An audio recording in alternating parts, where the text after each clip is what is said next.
Sexo? Sexo. Sexo. Sexo. Sexo. Sexo verbal. Sexo verbal. Sexo verbal. O deleite no seu rádio.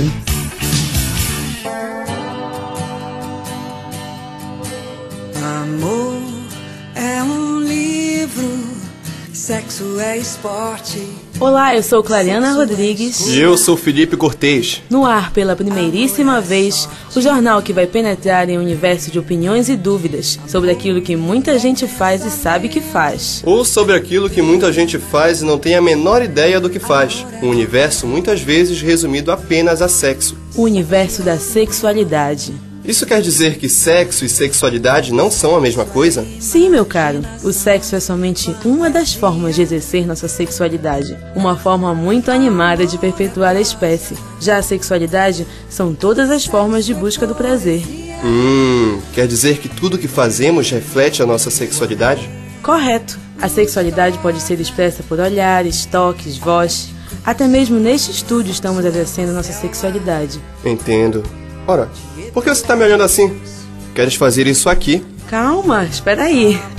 A sexualidade é um processo que se expressa por toda a vida.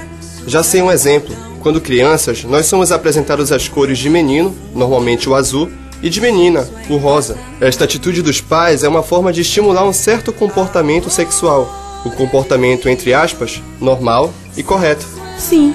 Já na adolescência, um caso emblemático de expressão da sexualidade é a masturbação. Concordo, mas a masturbação começa como uma forma natural de conhecimento do corpo, bem antes da adolescência. Isso e outras cocitas mais sobre o ato de masturbar, você acompanha a partir de agora na matéria de Abílio Dantas. Masturbar. Verbo intransitivo e intransigente, que costuma causar gagueiras e sorrisinhos envergonhados. Mas quem nunca se demorou no banheiro? Quem nunca se deleitou ao próprio toque? Mas ora, quem nunca se masturbou? Eu gosto de você, você gosta de mim, mas com essa timidez, só o que rola entre nós é siririca. Apesar de normalmente ser associada apenas ao prazer solitário, a masturbação é uma prática que possui conceitos mais amplos.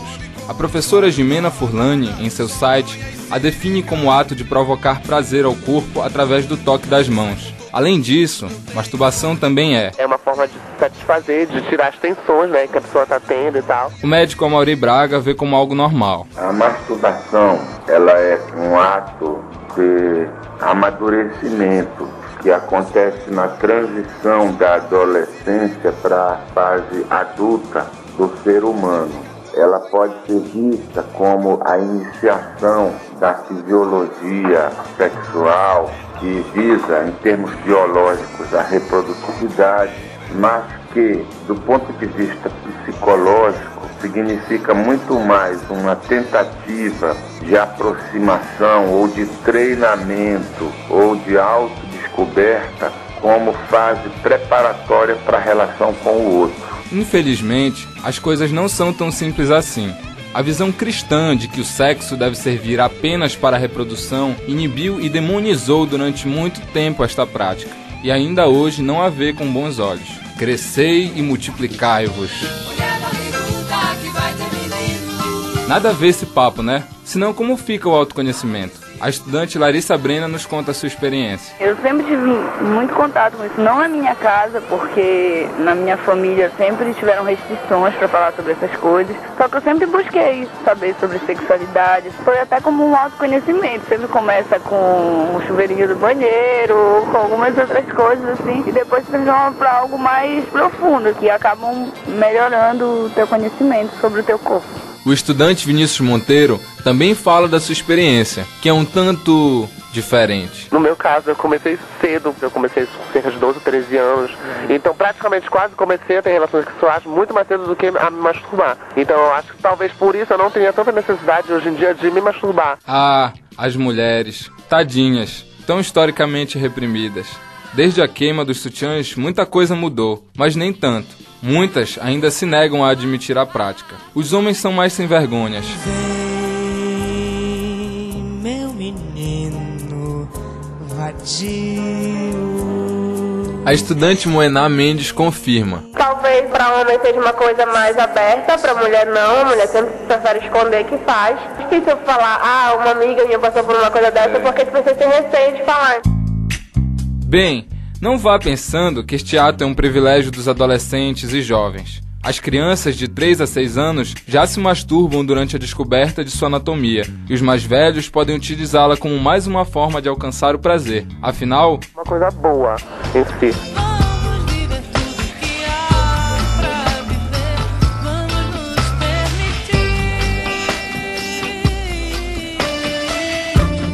Só uma dúvida.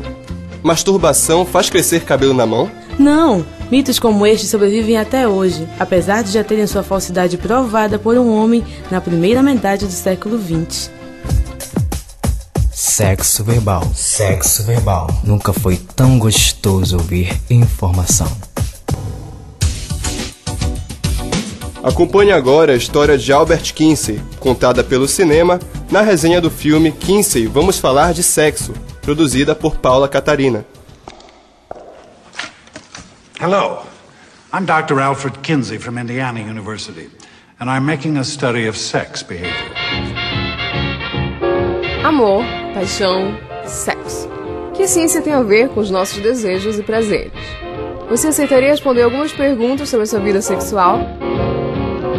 Calma, ouvinte. Não tomaremos essa liberdade, mas Charles Kinsey tomou. E de quem estamos falando? Do polêmico pai da sexologia, ou melhor, sobre a cinebiografia do cientista norte-americano. O filme Kinsey, Vamos Falar de Sexo, retrata a vida de um dos cientistas pioneiros nos estudos sobre sexualidade. Interpretado por Liam Neeson, indicado ao Oscar de melhor ator pela lista de Schindler 93, o zoólogo Alfred Charles Kinsey apresentou à sociedade americana uma pesquisa sobre, nas palavras do personagem do filme, o que todos gostam de fazer, e escreveu o livro O Comportamento Sexual do Homem, provocando, nos dois sentidos da palavra, o então estilo de vida yankee dos anos 40. O livro fez tanto sucesso que foi um dos mais vendidos no ano do lançamento. A produção, além de mostrar toda a difícil caminhada dessa investigação científica sobre sexualidade, não ignorou a vida pessoal do cientista. De todas as 20 mil entrevistas feitas pelo pesquisador, a mais tocante representada no filme é o depoimento de uma senhora. O relato mostra a importância do desenvolvimento de pesquisas no campo da sexualidade. Nos tornamos amigas muito rápido e, em pouco tempo, me apaixonei por ela. Foi um grande choque para mim. Você não faz ideia de como é seus pensamentos voltarem-se contra você mesma daquele jeito. Eu não podia falar para ninguém sobre a minha situação. Por isso, achei outras maneiras de enfrentar a situação. Comecei a beber, eventualmente, e meu marido me largou. Até meus filhos se afastaram de mim. Cheguei perto de acabar com tudo. Isso, é só um lembrete de como as coisas mudaram um pouco na sociedade. Sobre o que está falando? As coisas estão bem melhores. Mas o que aconteceu? Você aconteceu, é claro. Depois que li seu livro, percebi quantas outras mulheres estavam na mesma situação. Eu criei coragem de falar com a minha amiga. E ela me disse, para minha grande surpresa, que os sentimentos eram mútuos. Estamos felizes juntas há 3 anos. O Senhor salvou a minha vida. Bill Condon, diretor desta inteligente obra, soube muito bem mostrar o discurso sobre sexualidade sem perder o romantismo e a sensibilidade. O diretor repassa o casamento do biólogo com a esposa, interpretada pela atriz Laura Linney, indicada ao Oscar de melhor atriz coadjuvante em 2004. Sexo verbal. O deleite no seu rádio. Falar de assuntos como a masturbação na família é bem mais fácil hoje do que foi na geração dos nossos pais. Será? Imagine então na geração das nossas avós. Mas naquela época não havia só conformismo. A matéria de Ailton Faro vai mostrar como o movimento feminista foi importante para a emancipação política e sexual das mulheres.